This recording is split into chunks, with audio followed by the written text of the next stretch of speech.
Hello, everybody. Welcome to another episode of the Michael and Patty Show. I'm Michael. And I'm Patty. And big news, Patty, after almost 100 episodes, is being made a permanent guest on the show. We had somebody that she knows, that's a friend of a friend's cousin's brother, uncle, started listening to the show from the beginning.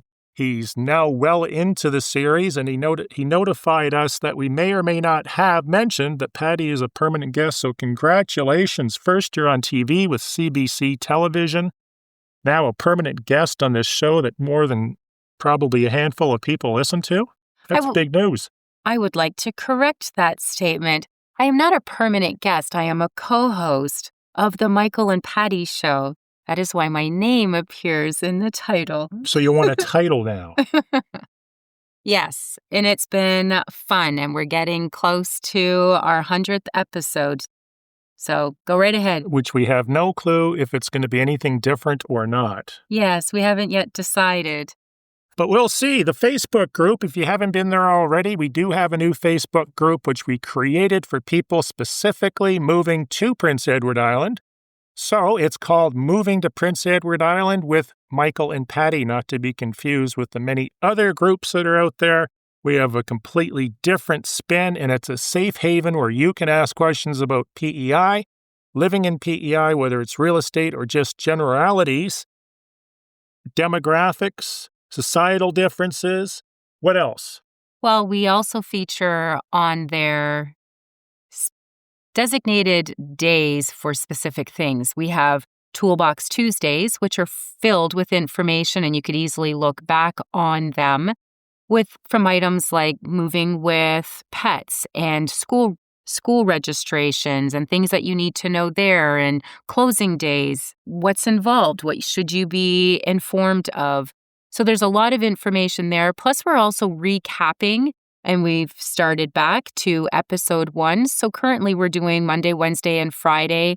We are doing a little snapshot summary of each episode that we have done until we're caught up, at which time we will be featuring one a week. But just so that it's a snapshot summary of what you could expect if you decided to listen to that particular episode, with all the links as well included in there. And we fact check. So anything that's said in the Facebook group is fact check. Like recently we had somebody indicate that tourism is down in PEI, which made absolutely no sense because I feel it's probably way up, particularly, I don't know about you, but I find there's a lot more people here from Quebec, which is awesome. And I think it's probably because they're not going to the States, down to New Hampshire or whatever. They're coming to the friendly Atlantic Canada region of the country. And I would completely agree. The only thing I've noticed this year is we don't have as many cruise ships, it feels or seems. But tourism, there is no shortage of tourists walking up and down Charlottetown on the roads, lots of trailers and Winnebagos. You can tell everyone, they're all here. The summer has been an absolutely beautiful summer. And I did post the stats. Tourism is actually up and quite healthy and increasing in double digits in certain areas. Moving along, the other question on the Facebook group is what somebody said houses are expensive in Atlantic Canada. Well, that doesn't seem to be the case because I also posted the average HPI benchmark price, which we talk about when we post and talk about the stats on the podcast. This is what an average house would cost in each province. And I'm not going to cover all of them, but I can tell you if you're in British Columbia or Ontario, you're $959,300 in BC, $804,700 in Ontario. And then down at the very bottom is Newfoundland and Labrador, $325,000, New Brunswick at $328,700. And then we sit at $378,300 for your average house on the island. So I would say that's hardly expensive considering BC's about triple that almost. And I find the groceries in that, because they may not only be speaking of real estate costs, but just the cost of living.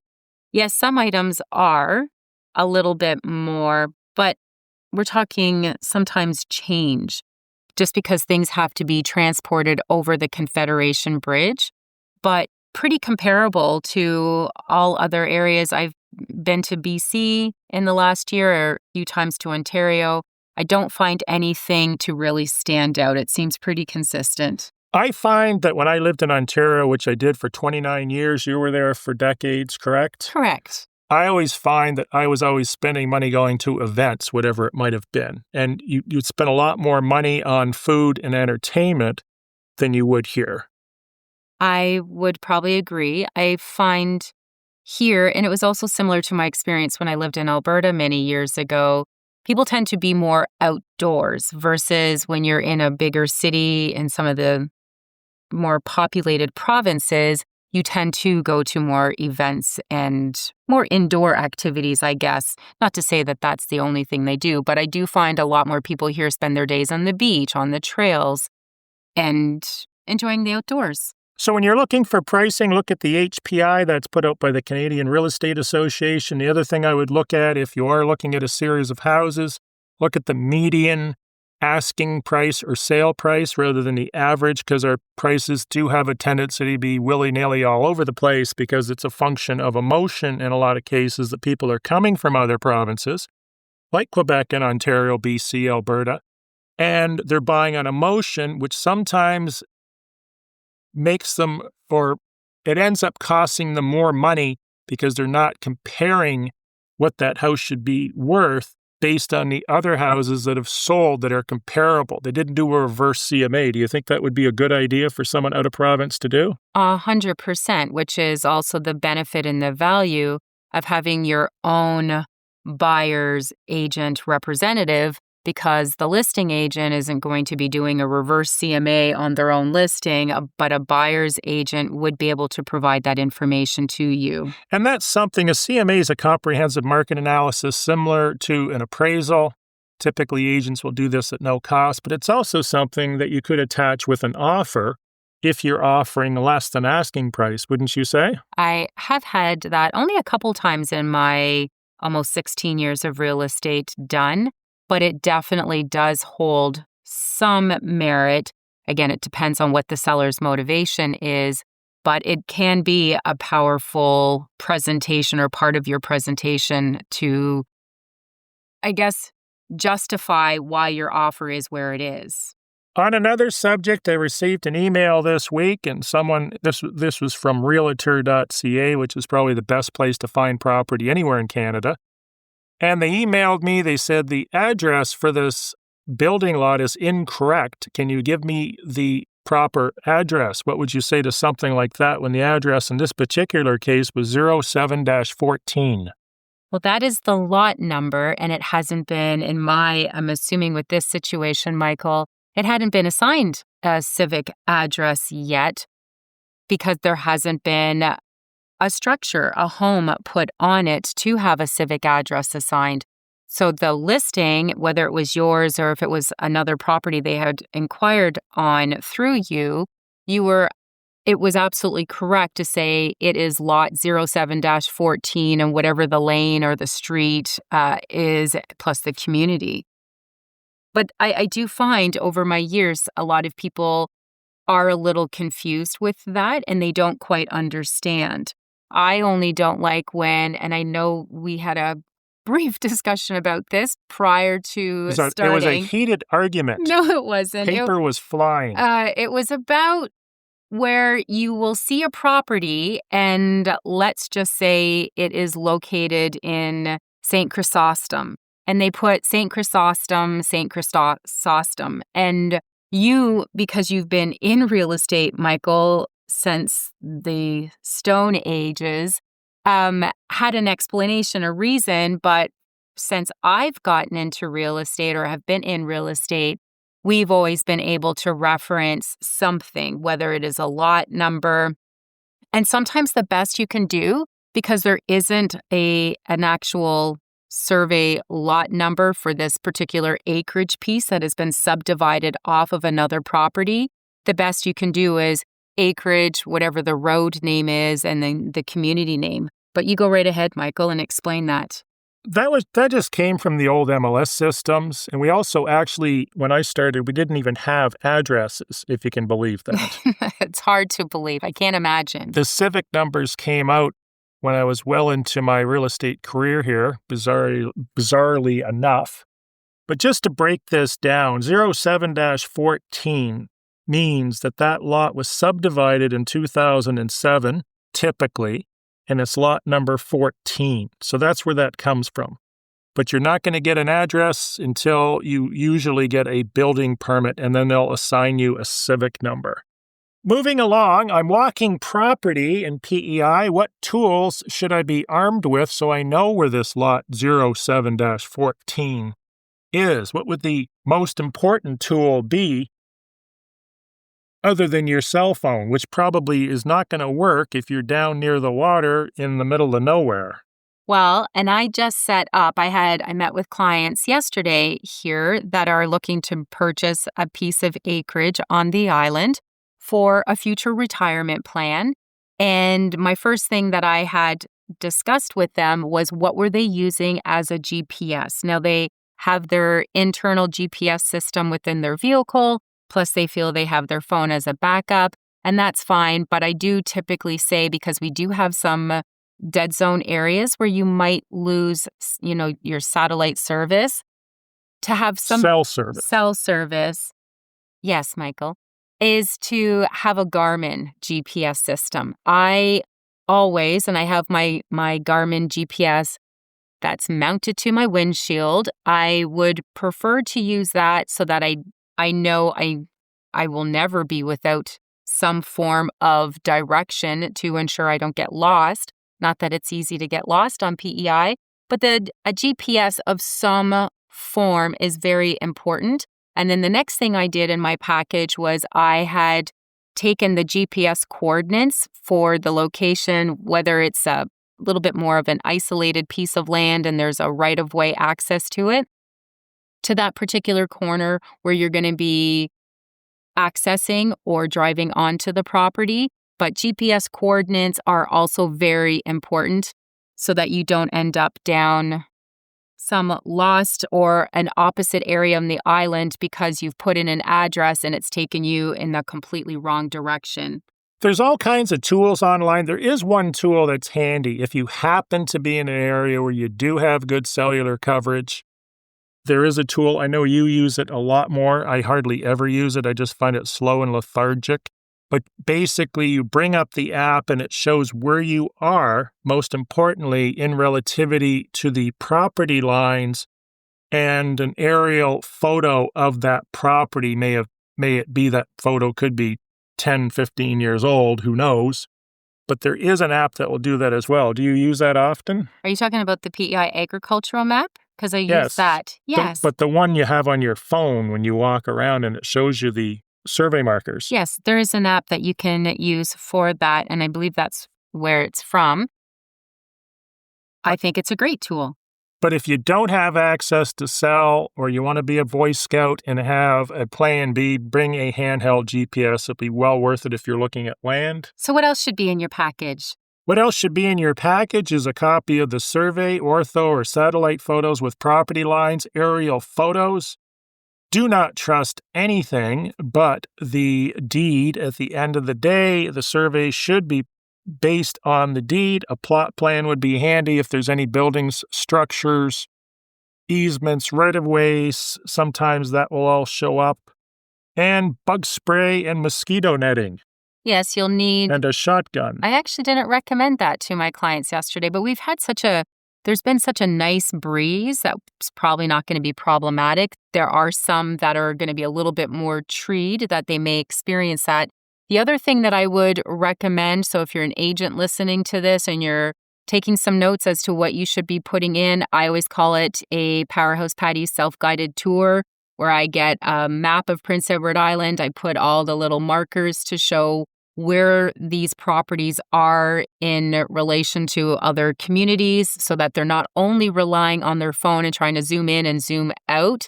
I feel that's great, a great tool, and just kind of a nice little thing that they can use back at their hotel or their cottage to look at and map out maybe their day the next day. But also the Schedule A of a deed, because that will end up giving them more information about right-of-ways, and that if you are not able to get access to an actual printed survey. So Schedule A, most properties, as long as they're after approximately 1997 to 1998, 99, we should be able to gain access to them and easily able to print that Schedule A, the written version, off of the deed for that particular property, so they can reference that as well. The Schedule A basically just gives you a list of things to follow, including measurements, and it tells you starting at this corner, we're going to traverse this many feet, or some of the older ones I'm sure you've probably seen are in chains. Yes. And links, and you will have to convert that. I think what chain is 66 feet? Yes. So that's what we're going to bring with us. And the other thing is, if you're looking at really low-priced acreage that's waterfront, probably bring a pair of rubber boots, or better yet, hip waders, because you'll be up to your waist in water. So I have a question for you. If someone's coming to the island to look at land, do you show them the land? From my office via satellite photo, absolutely. I just find it, so when I sat down with my clients yesterday, and I told them, I said, some pieces of land, I don't need you stressed out because I have this all structured out that we have to hit this, and this one because I've got designated 4 hours, 5 hours, if it's 8 hours, to spend with you to go through all these, to walk these properties, versus you guys can freely do this on your own. There might be one property where you rule it out, just we don't like it, we don't like the setting. And then the next property, you might actually want to take some time and maybe just explore a little bit. You're not on someone else's schedule, you're on your time, and you get to do some sightseeing. I made sure that I gave them a few things to do, because they did have their children with them, a few things to do at each location, or just venture over here just to kind of experience some of the tourist attractions or some sightseeing opportunities that they may not have necessarily been able to do if I was sitting there going, okay, well, we've seen this property, let's get on to the next one. The only caveat to that, or the only challenge to that I find, is if they're looking at property that has neighbors around it, inevitably, if they're not with an agent, the neighbors pop out of their houses like a cuckoo bird and tell them 100 different reasons why they shouldn't buy this property that's directly in front of their property, which is going to block their views if they build a house.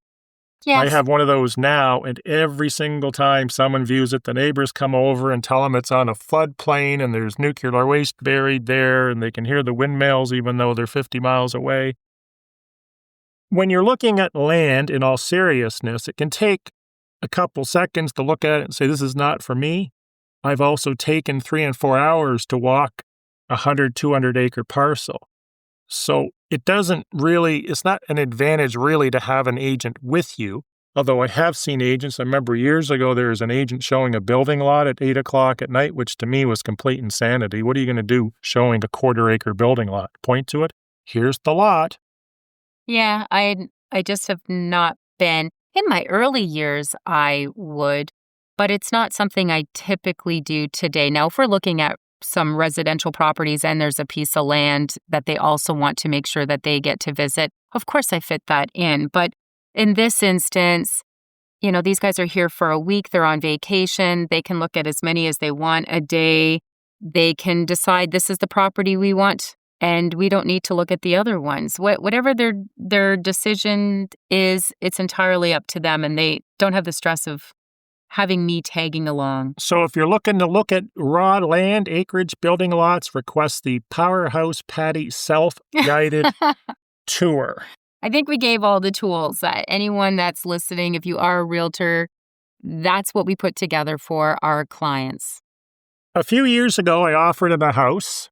It was a nice house in Charlottetown, and I ran away from it after I had the home inspection done because they had Kitech plumbing that was essentially buried behind cabinetry in the basement. They had in-floor heating. And the reason I ran away from this house, and I bring this up because it's for sale once again, is because it had Kitech. And do you know what Kitech is? Kitec?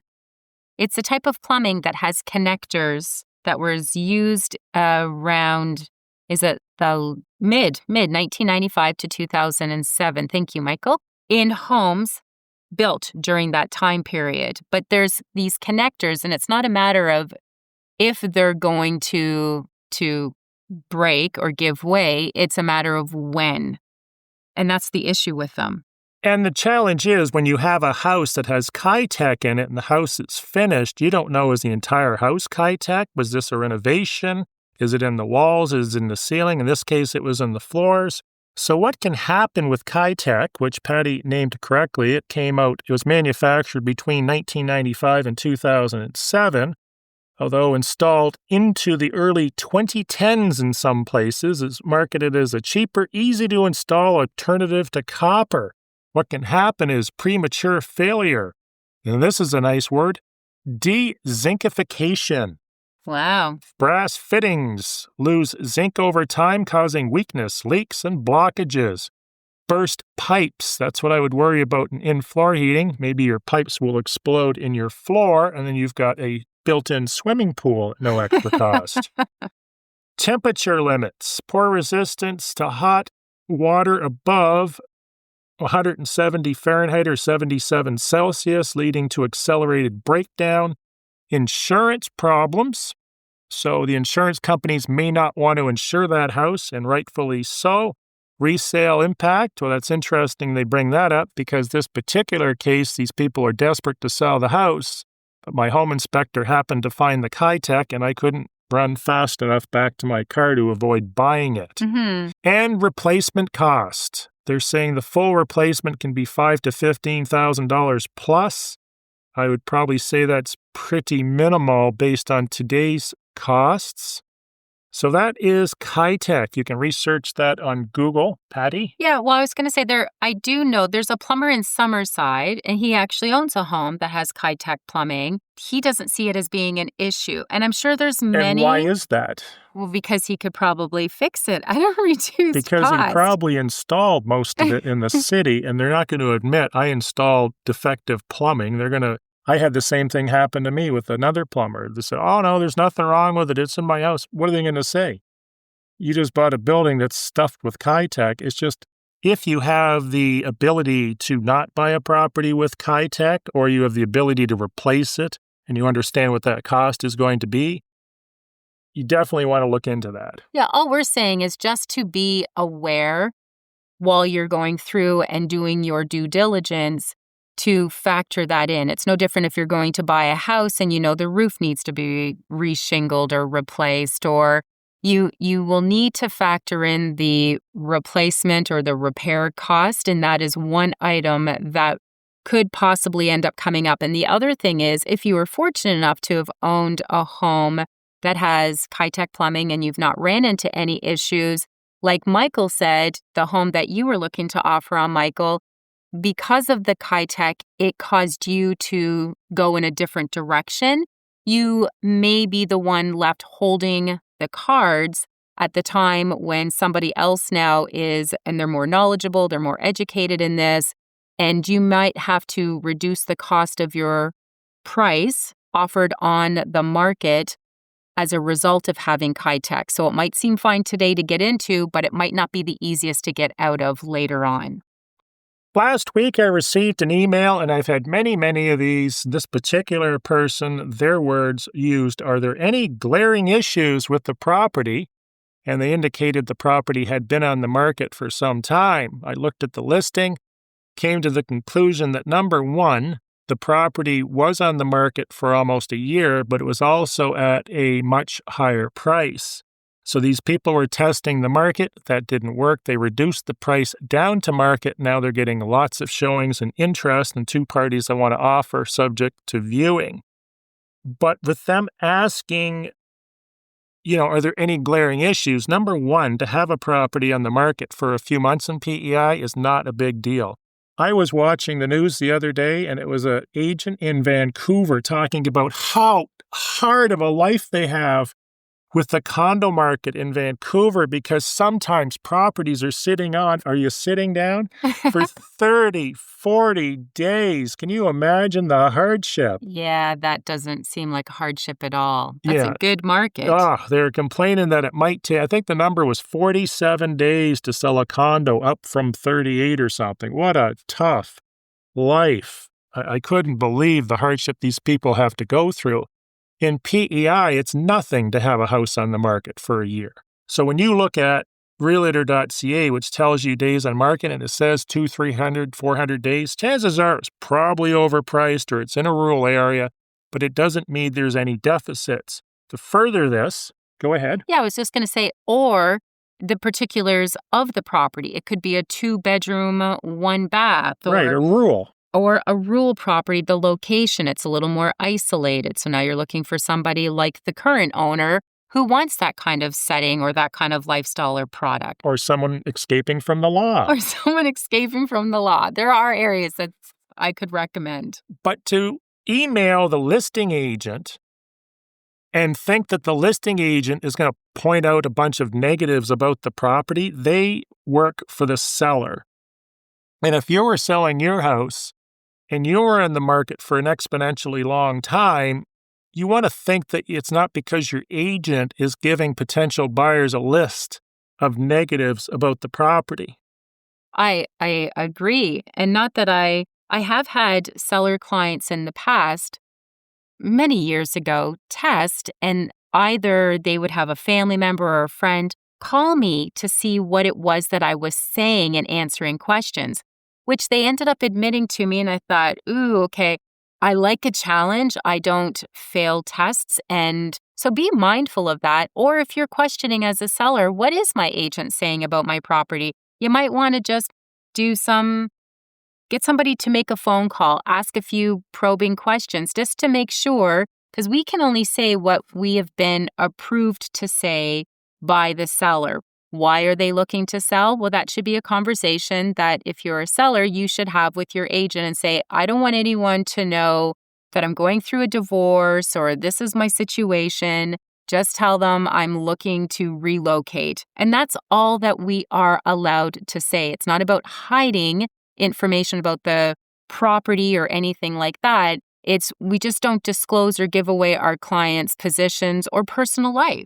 And as a listing agent, if I call you up and I ask you if the price is flexible, what have we learned on the podcast to respond with? Of course it's flexible. If you want to give an at or above list price offer, my client would be more than happy to take a look at that. Well done, Patty. And this leads into the next topic. So they're calling me, they're asking me to point all the negatives out with the property. I recommended they had their own representation. I referred them to another agent that represents a lot of buyers. It's absolutely fantastic. Her name is Trisha. Oh, did you? Okay. And just to give her a shout out, and it turns out they had their own agent. So, Okay. Of course, the question was, so why are you pestering the listing agent? So their response was, well, we didn't want to bother our buyer's agent to see the house, so we thought we would call the listing agent, which completely negates the whole concept of having your own representation. It would be like going through a divorce and saying, well, I thought I'd save a few bucks here on a lawyer, so I'm going to use my wife's lawyer to fight me. Yeah, and if it's a good listing agent, they'll know what questions to ask you during the whole showing process or discussion on the phone to ensure that they are helping posture and position their client in the best possible position to negotiate with you should that be a property that you want to end up offering on. So you should only be going through your realtor and having your realtor represent you and have the conversation and discussion with the listing agent. They know what they're doing. They're mostly, most agents are pretty good, well-trained. They know how to keep their cards held. Again, a buyer's agent, they'll do a CMA or reverse CMA to help you. A listing agent isn't going to do that against their client because it's between themselves and their client that they've set the price on this property. So it's best to have your own representation and that filter. You need that conversation filter in between the agents because, again, buyer's agents representing the buyers, selling agents representing the seller. And the buyer's agent, if they know the area, and they should be a specialist in that area and that type of real estate that you're buying, may it be a house, condo, farm, acreage, building lot, waterfront, whatever, they would be able to tell you things like, you don't want to buy this house because it's beyond X street. Have you ever been in a city and there's that one street that if you go beyond, nobody wants to buy a house there? Well, if they don't know the layout of the land. Or you're in a city and you look at a part of the city, you think, oh, this is nice, quaint little houses. This is awesome. Little to know that it's crime central and you can't give away a house to save your life. Yeah, it may seem like a deal, but sometimes you have to wonder why too.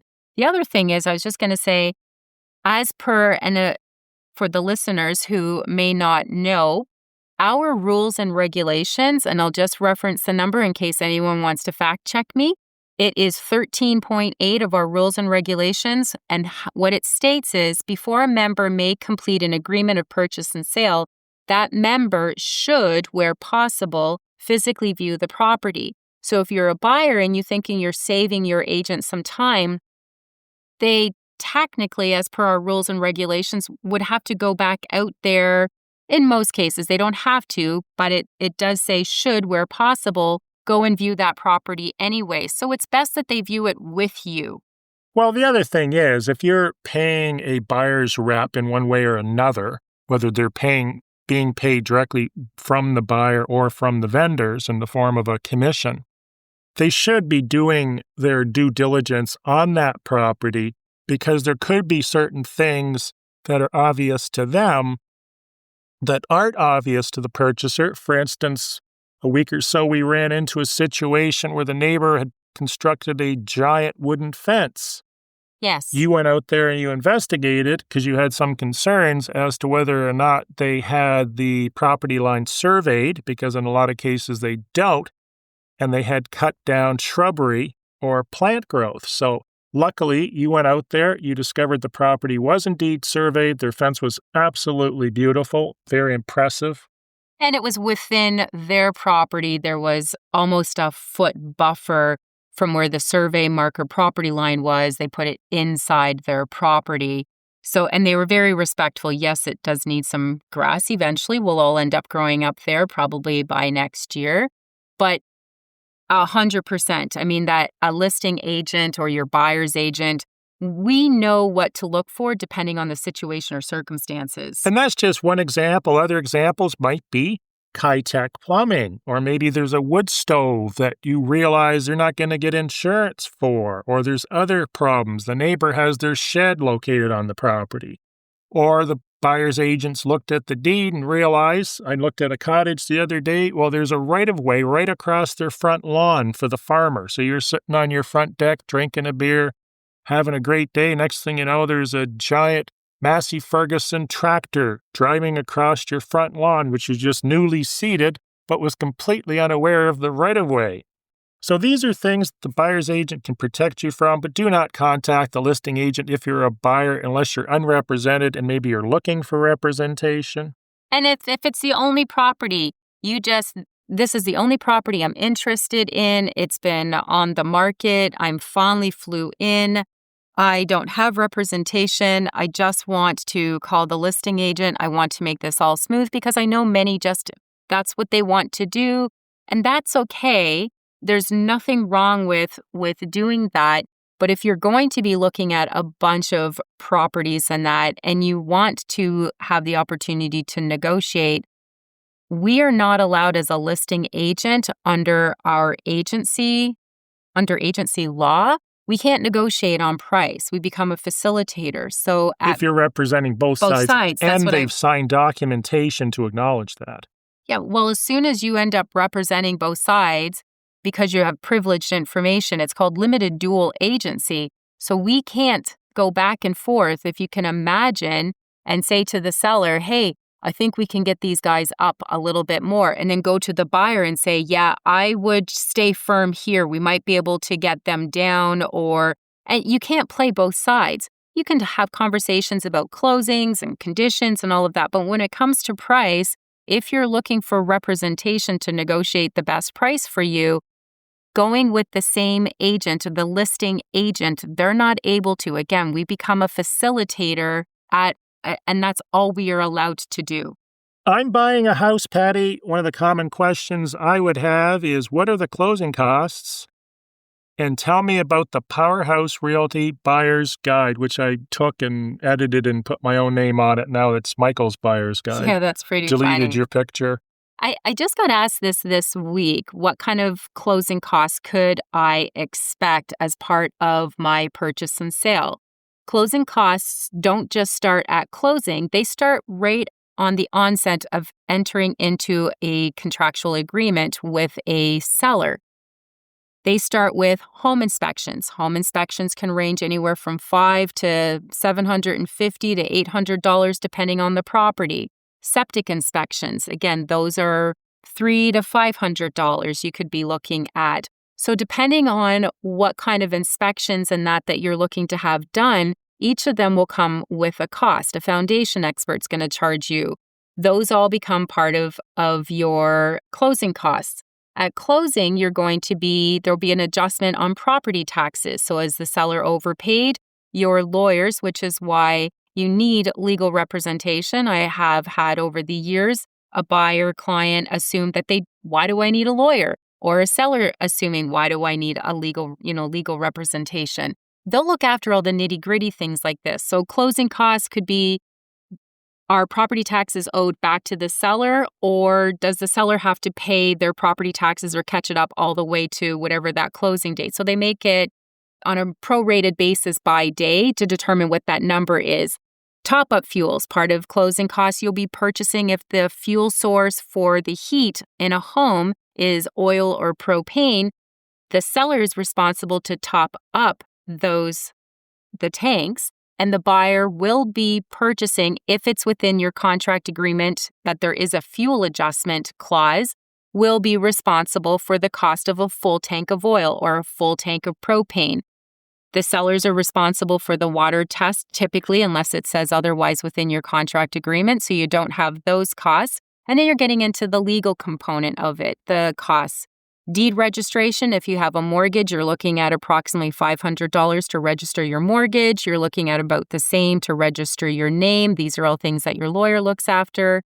The legal fees, those could vary anywhere from around $1,500 to $2,500, depending on the lawyer and the situation with the property and the title search and everything's involved with that. What else would there be, Michael? Inspections could be a large list depending on what you're looking at. If you're looking at a house that's really, really old, and for instance, the furnace looks like it's something that's been raised from the bottom of the ocean that was heating the Titanic. Yes. That might be you might want to have somebody come in from Irving or one of the fuel companies to quote you on a new furnace or inspect the existing one. Electrical systems, you look at the main breaker panel and it's all those screw-in glass fuses. Insurance companies don't like that because they can be a fire hazard. Remember stuffing pennies behind them when they would blow, so they would never blow again. They just burn your whole house down. So electrical inspections, plumbing inspections, we talked about Kitech. Roofing, maybe the roofing is questionable. You will see in PEI, have you ever seen that moss that always grows on the north side of the roof? And people say, oh, it needs a new roof. It doesn't really need a new roof. It just needs the moss removed in a lot of cases. Yes. So you may want to have a roofing guy drop by. Any renovations? Maybe you want to add, I don't know, an outhouse. Sure. Get a quote on that. Driveway is questionable. Get a quote on the driveway or resealing it if it's not completely dead. The other thing that we should mention is deposits. You mentioned the other day that the electrical was looking for higher deposits now? Electrical looking for higher deposits. I'm not... When you get services, whatever they may be, they may require a deposit, particularly with electrical. You're dealing with Maritime Electric, or if you're in Summerside, You most likely are on the City of Summerside electrical, except in some fringe areas, which will be Maritime Electric. They may require a deposit. Yeah, absolutely. So if you're new to their service, we have Maritime Electric or City of Summerside. They will request, again, if you're new to the island, a deposit that they will hold just to make sure that you don't default, and they've got a little bit of security there. Other things that you could expect is your title insurance, which is highly recommended, and that can vary a couple $100. What will determine how high your title insurance could be is if there's a plot plan or if there's not a plot plan. If there's a plot plan in place that shows, it's not the survey, it shows where the structures are that are sitting on that piece of land, typically you can end up paying a lesser amount for your title insurance versus if there is not a plot plan in place, and then your land transfer tax. So if you've owned a property anywhere on the planet, land transfer tax here on Prince Edward Island is 1% of the purchase price. So that's what makes up, I think, pretty much in a nutshell, what you could expect as part of your closing costs. Well, the other thing is the insurance is going to cost you money, and they may want those monies up front or monthly. Yes. And if you did want to order a survey or a plot plan, assuming you could get one done expediently or quickly enough prior to closing, that would also be considered, I would say, a major expense, because you could be into thousands of dollars depending on the configuration and the size of the property and whether it's treed or not treed, the ease of the surveyor actually surveying it. Mm-hmm. So there's a lot of things to consider. Patty does have a guide that she can share with you. I've also taken hers, edited, put my name on it, and I can share that as well. And I think that's about it, Patty. Yeah, the Powerhouse guide that we have we have a buyers and sellers, takes you right from, and I mean, sometimes you can Google these things and find, simpler versions of them, but it's something that I'd worked on after I've been in real estate for a few years and I started to know what the heck I was doing, started to put together right from thinking of buying all the way to closing and after, and the same thing with selling. So just something that's got a little bit high value. There's a lot of value to these resource tools, but just ask your agent because they probably have something very similar to it, and hopefully that helps you. Thanks again for listening to another episode of the Michael and Patty Show, otherwise known as MAPS, PEI's podcast that helps guide and navigate you through the buying and selling of PEI real estate, and sometimes just some fun facts and information about Prince Edward Island. We appreciate each and every one of you for downloading and listening to us every week. And have a great summer. Be sure to subscribe to the YouTube channel if you're listening to it on YouTube. If you're listening to it on one of your many podcast platforms, be sure to subscribe or follow. Give us a 5-star rating, some feedback, and if you have any questions about Prince Edward Island real estate or PEI in general, be sure to send them to Patty and I, and we will address them. Have a great day. Thanks again for listening. Thanks for listening.